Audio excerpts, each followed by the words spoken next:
Welcome to the age of SaaS, where churn, lifetime value, and cost to acquire are top of mind, and acronyms like MRR, ARR, and ACV are being tossed around like a beach ball at a concert. So how do SaaS leaders motivate, measure, and maintain momentum?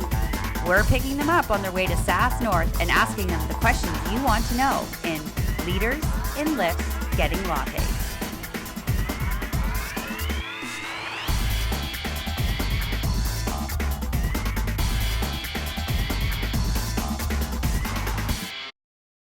Well, welcome to the first in our series of videos called Leaders in Lyfts Getting Lattes. I'm Lauren Thibodeau, and I'm a co-organizer of the SaaSOttawa Meetups. I'm also a consultant with Stratford managers, and I help B2B SaaS companies with customer success and to crush churn. And so I'm joined here today with a number of folks in the car. Here we've got Aydin Mirzaee. Hello. And we'll come back to Aydin because he's the star of the show today. We've also got our awesome Lyft driver here, Kareem. Welcome to Lyft. And on camera, we have my fellow co-organizer, Brad Forsyth. Hello, everyone. Excellent. So in the SaaS world, if you're in the SaaS world, and I should actually talk about where we are. We're driving right beside the beautiful Rideau Canal, downtown Ottawa, a couple weeks out from our SaaS North conference. And if you're in the SaaS world, you may know Aydin. Aydin is currently a co-founder at Fellow.app, and previously co-founded and was co-CEO of Fluidware, Fluid Surveys, sold to SurveyMonkey back in 2014. So, we're getting together with you today, Aydin, because you're going to be emceeing at SaaS North. So I'm back for year 4. Yeah, so it's what an incredible journey for SaaS North. It's been, I think first year we started with maybe 800 people. I'm not going to reveal any numbers yet. That'll be a surprise for the day of. But I can say last year we had something like 1,600, and it's been growing. So it really is the SaaS conference in Canada. Fantastic. Yeah, I was on the website and it was saying over 70 speakers already lined up, and really going to be a fabulous event. So yeah, 100%. I think, when we first started out, it was us asking people if they wanted to speak. Now people are asking us if they could speak. It's really a destination. That's fantastic. Great problem to have. And there's a lot of buzz in the SaaS community here in Ottawa. It's growing in leaps and bounds. So we're actually doing some interviews just to share inspiring stories with other SaaS leaders and founders. Cool. So we'll start at the beginning. We want to ask you some questions to get to know you a little bit better. Yeah, let's do it. And also share some insights. So awesome. Let's start at the beginning, the morning. Your morning routine. Do you have one? Red Bull, yoga, what is it? Right, yeah. My morning routine, it's pretty consistent. I would say for the past, what year is it? For the past 18 years, I go to the gym every morning, every single day, 7 days a week for 18 years. Yeah, so now... Christmas, New Year's. So as a matter of fact, my gym closes on Christmas morning. So on Christmas morning, I go to the Chateau Laurier, which is still open and you can pay to get in. That's so awesome. Every single day I can't start the day without the gym. Okay. Awesome. Yeah, so that's part of my morning routine. Okay, and you mix coffee, it up. lots of coffee. Okay. As much coffee as you can get. That's great. So that's definitely something people wouldn't know about you from looking on social media. Is there something else that you could share with people that we wouldn't just find out about you from LinkedIn or other social channels? Sure, yeah. I dropped out of high school in grade 10. Wow. Okay. Yeah, I did go to university though. Well, I noticed that right here in Ottawa. Yeah, I did at University of Ottawa. But I did not do grade 11 and grade 12.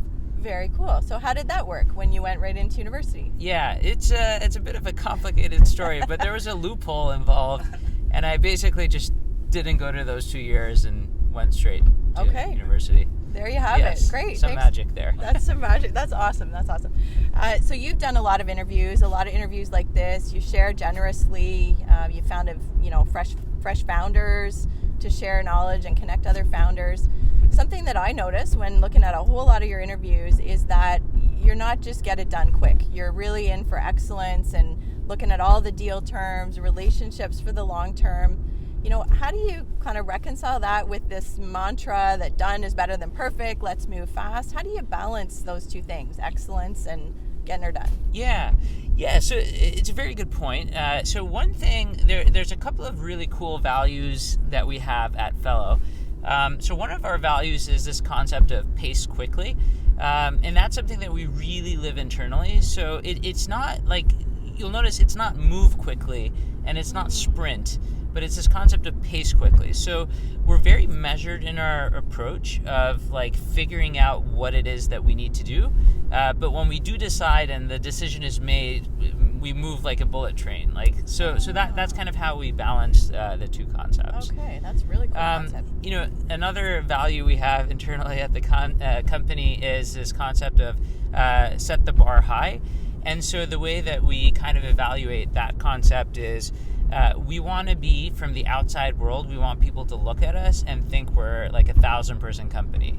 Like, we want them to think that, just like Slack is a company that they can trust and has incredible marketing and an incredible product, we want to be in the same category, and they wouldn't be able to tell that we're a startup, with just over 20 people, and that difference is indistinguishable. Now, what that also means is like we can't do 1,000 different things at the same time, but the things that we do really well.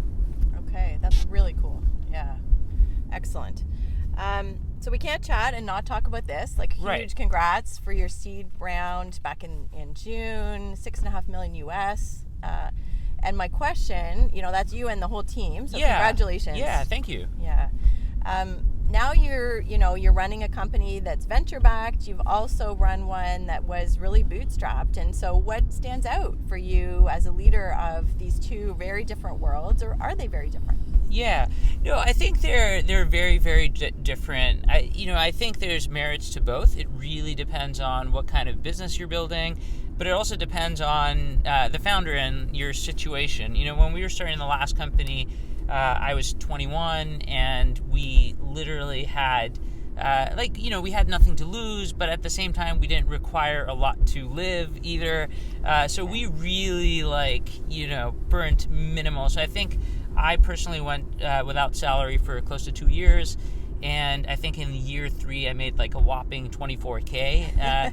So it took me probably 5 years to make what I was making while I was at Nortel, just to get back to like base level. And then obviously year 6 and 7 were incredible. It was really, really good, but it does take that long. Now, all that to say is the only reason I mention that is because it's sort of different, and you have to be able to sort of make that work with your lifestyle. So part of it is that every extra dollar that we would make, we have the option of, do we pay ourselves or do we hire another person?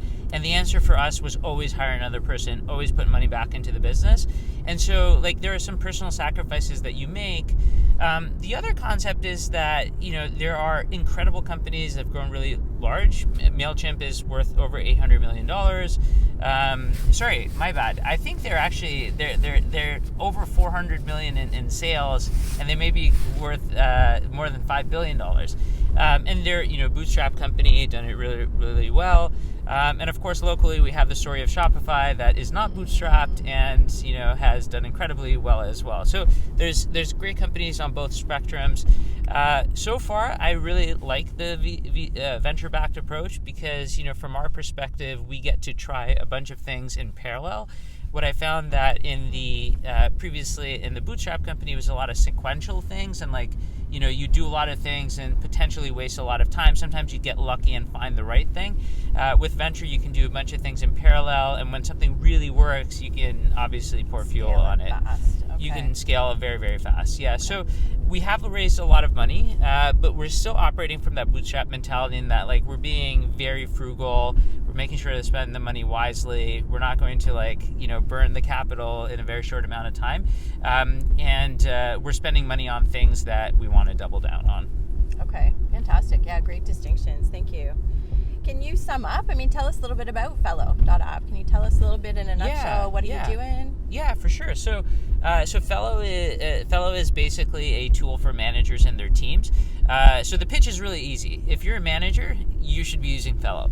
And so, managers do a bunch of things. So they host one-on-ones, they run team meetings, they run They provide feedback, they set goals, they provide recognition, they manage who's working on what, they hold themselves accountable, they hold other people accountable. So all these different things that all the world's greatest managers do, what we've done is we've boiled it down into this super simple, lightweight app that feels very much in the same way that, Asana or Trello or Slack feel. It's that kind of a feeling. So it's a productivity tool for managers and their teams. People who use it love it. They run their day on it. So it's the sort of tool that you use every day, not the sort of thing that you log into once a year to fill out some things. It actually helps you work better with everybody around you. Yeah. And it's also free. So you can just sign up at Fellow.app. It's a freemium model. Obviously, we have a pro version, which you could also upgrade to. But also the free version, one of our goals was to make it great in that, most of our users would always be free users. Got it. And it's, I was a people manager for many years. I love it. It's one of the most important jobs in a company, and people often will leave a job because of their manager. It's such an important tool to enable great management, great people management. Okay. Yeah, 100%. It's like you said, people leave managers and not companies, and when people are happy, it's actually due to who your manager is and not that you have a ping pong table. So for companies as well, it makes sense that, why not get every single manager in your company to practice all the right workflows and to practice them at scale. And that's kind of our viewpoint. Okay, very cool. So you've had a lot of success, throughout your career. Nothing goes in a straight line. Can you tell us, because it's important for other founders and leaders to know, can you tell us about a time where you thought, this is a disaster, this is a complete and total disaster, and yet when you got through it and look back, it was a really good lesson? Yeah, sure. So all of the companies that I've been involved in have had multiple pivots. So you could look at a pivot in multiple ways, but one way to look at it is that, hey, this is a disaster, wrong Much turn. Nicer word, pivot, than disaster. Yeah, exactly. So one of the ones that I distinctly remember was first startup that, first real startup that I was doing, working at Nortel as an engineer. And, we had this thing that we were doing on a nights and weekends basis. It was another company, and, everybody that I approached in Ottawa said that, hey, you should definitely, nobody's going to invest in you in Ottawa, you're 21, and also you're doing this internet stuff, and this is a telecom city. This is back in 2006, long time ago. Yeah. So, so they said, why don't you go and try and raise money from Silicon Valley? And I said, okay. So I went home and I was like, I don't know anyone there. What do I do? So I had this idea that basically I would record myself pitching what that company was. It was called Bach. I would pitch that, and then I'd put it on YouTube, and then I basically went out and found every venture firm in Silicon Valley and guessed the email addresses of all of the partners. Oh my gosh. And then this was like a full weekend thing, and then I emailed all of them and said, hey, here's what we do, and so on and so forth, and here's this video. So now that might seem commonplace, but at the time, everybody responded. Every tier 1 firm that you could think of responded, not because they liked the business that we were doing, but they were fascinated that someone would put their video pitch on YouTube and then send it to them. And that was to them astonishing someone would do that. And then, so what was interesting about that experience was that it then got posted. So people started writing about it. They're like, what is this guy? This is not how you raise money. What are you doing? Yeah. And so there's this blog in Silicon Valley called Valleywag. I don't even know if it's still around. But they basically wrote this big piece, and everybody was commenting. And there used to be this YouTube character that was famous at the time called Lonely Girl 15. And so they named the blog post Lonely Dork 15 with my beautiful picture right there on the front page. So for the longest time, you Google my name and that's Lonely what would Dork. Show up. And here I am working at Nortel, and I'm like, someone's going to find out and I'm going to get fired. What is this nonsense? And but all that to say is that episode is what led to us thinking of the next company idea, which was called Chide It. And then Chide It also didn't work, and then that became Fluidware. So all that to say is it's all part of the process. We learned a lot, even though it was a disaster at the time. That is an amazing story. And yeah, to get out of that and to just keep going and keep grinding and keep trying and use that to fuel other ideas. Oh yeah, my I mean, gosh. we laugh at it now. Yeah. I was really stressed at the time. I bet. Because, yeah, Nortel conservative, Ottawa conservative town Yeah. is not the thing people did. Yeah, 100%. Oh, that's awesome. That's awesome. As a founder, so the other thing, I mean, you've got an app now for managers and you're leading an awesome organization. You've led others. How do you reinvent yourself based on what your companies need at different points in time? Because that changes over the lifetime of a company. Yeah, 100%. You need to be a different person at every point in the company. At the same time, you also have to recognize what you're good at. So this is one of the nice things about venture, actually, right? So I found that when we were bootstrapping the company, it was nice that you would only want to do the things that you'd want to do. But of course, there's just the realities of, being bootstrapped, and so you can't necessarily do that. With venture, I find that you can do it a little bit earlier, but you also do need to evolve. Like, we went from a stage where, like, in the first 2 years of Fellows history, we were for the first year, we were in stealth mode. Like, what you do in stealth mode is very different than what you do in early access mode. And now that, like, we're live and we're in growth mode, like, that's also a different sort of ball game, and you behave differently. But I think, like, the thing that doesn't change is ultimately, like, from a leadership standpoint, your goal is to inspire people around you to be their best selves.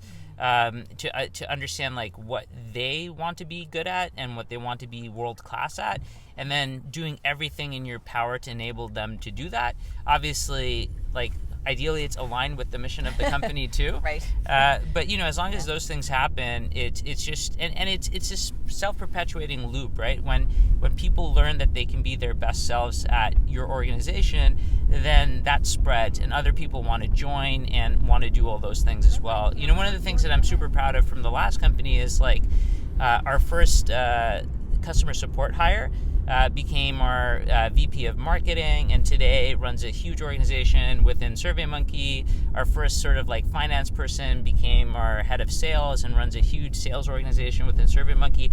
They're still there practically over 10 years later. And all that to say is, like, I want to, like, put that on repeat and do that again. Basically it's just find greatly talented people, give them all the responsibility in the world, and let them flourish. Support them. My gosh, you're hiring? Yeah. Fabulous. Check out the website, Fellow.app. So back to maybe some of the more personal side. We're heading back down towards downtown. Excellent. And so you set a really impressive goal for yourself every morning to not miss the gym. We're about, to hit 2020. Yeah. Is there a personal goal that you're going to set for yourself in 2020? I don't know. I haven't thought of. I wish I had something super clever to say. I'm very, like, for me it's like, really focused on the company, obviously. So most of the, like, there's a lot of goals around that. Mm-hmm. Yeah. Okay. And obviously, like, I have 2 daughters at home. Oh, okay. How old are they? They are 3.5. Yeah. 3.5. Oh my goodness. Yeah, busy, so busy. Twin girls. Yeah, so obviously focus on being a great parent and being more focused when I'm around them. That's also a good thing.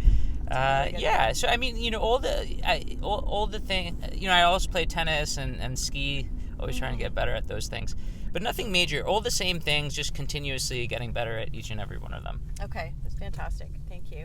And is there anything, as we head into SaaS North season, you're about to MC for the 4th year in a row, is there anything you would want to share that I just haven't asked you yet?